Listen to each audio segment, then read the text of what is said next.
Hello and good morning. Welcome to my little thought bubble. Yeah, that's what I'm gonna call it, a thought bubble. Now, listen, I get it, right? College is a stressful situation for anybody that's involved. And that's part of it. That's part of the college experience. It grounds you. Because for me, anyways, I feel like college should be a place where you should be grounded. You should be realistic. It's supposed to be a transition from teenager to adulthood. It's supposed to get you prepared, and it's good. All that stuff is amazing. I have no issue with that for college. I think that's great. I think that's in general just good. Good, amazing. But how do I explain this? There is certain aspects of that whole little bubble, that whole college life bubble, that I just dislike. Especially the label. Now, to be more specific, I have to talk about dream colleges. Now, dream colleges aren't bad. It's not a bad thing. Listen, if you put energy and time into a certain college just so you be able to get in, and you get in, that's amazing, man. That's great. That's good for you. That's an amazing achievement. But that achievement part, that's the part that gets that's the flip of a coin. It can either be a good thing or a bad thing. And here, let me explain why. When you get into this high place college, this dream college, right?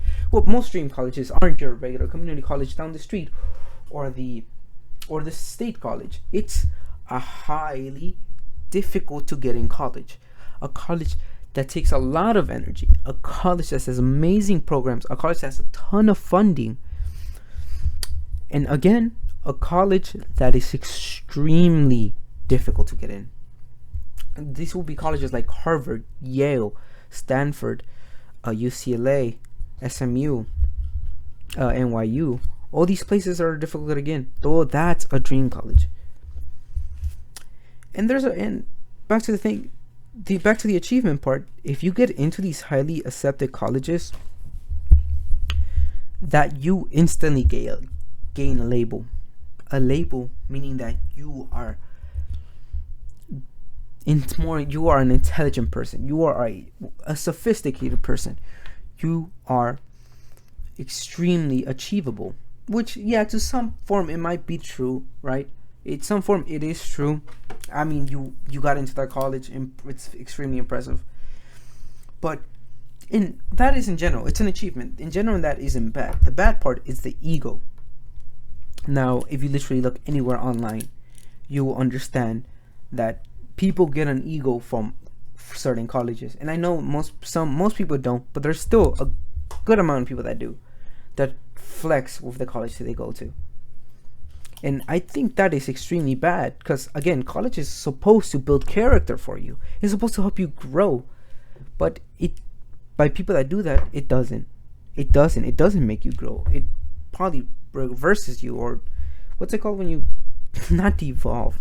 Maybe. It doesn't do that. I feel like that's the negative side of a dream college. Again, most people probably don't go through this, but there's definitely a good chunk that do.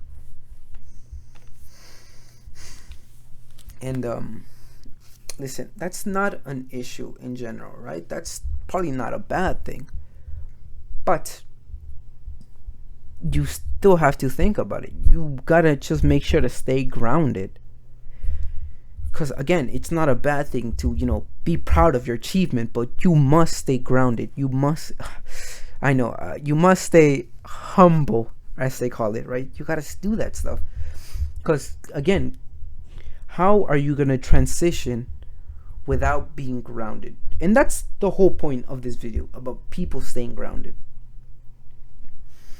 And listen, it's not just that too. It's also the fact that, is it even worth it? Because nowadays you're constantly hearing stories of colleges being corrupt, colleges exploiting staff, colleges being extremely stressful to students, to the point where a couple commit suicide. So at that point, is it even worth it? Is it even worth it applying to those certain schools? Which, again, I'm not trying to discourage anybody, right, from applying to any form of school. But still, it's a thought I have. And I feel that people by people playing into that ego, like, oh, I am extremely intelligent or highly achieving because I go to a certain college, it diminishes those issues that college has. It completely ignores it, which it's just not a good thing, because those issues need to be acknowledged. I mean, let's go back to that goddamn that thing in Yale where like a coach, I forgot what happened. I think a coach paid like a student, or like they paid the board to get a student in, right? And there was like a big backlash from the public, right? But there was multiple videos where they asked students or Yale students about the situations. No, again, you can search this up. Like, they ask students from Yale about the situation, and most of them say, yeah, it's a bad thing, but it's bound to happen, especially to a high achievement school. That was a common answer, and I do not think that answer is acceptable, because they acknowledge the fact that it's happening, but they realize that, oh, what are you gonna do about it? It gives the college a way out. It gives, and that's how much loyalty people have to the college, especially a dream college where they're willing to like basically undermine an issue that is extremely highly, or a high extremely a big issue. sorry for my stroke, but yeah, it's a big issue, and that's not a good thing. I mean, I don't know if it's real or not, but I did read a story where in Reddit where basically 2 students committed suicide, and the whole student body knew. But what happened? Nothing. It was just covered up. And it really shows how this label and ego affects a person. Like, people knew that the 2 people committed suicide over the stress of this college, but they did nothing about it. And I know most people think that, oh, if I was in this situation, I'd just tell people. But let's be honest, most people, probably including me, wouldn't say anything. And again, this plays back to that whole label. That label's so powerful, and by a person allowing that label to be so powerful, they allow colleges to get away with basically anything. I don't know. Anyways, this was my little thought bubble. If you haven't had a good morning, have a good morning. If you need to eat, have breakfast, take a shower, go to the bathroom, brush your teeth, do all that stuff. And remember, have a good morning. Ciao, ciao. I'm out.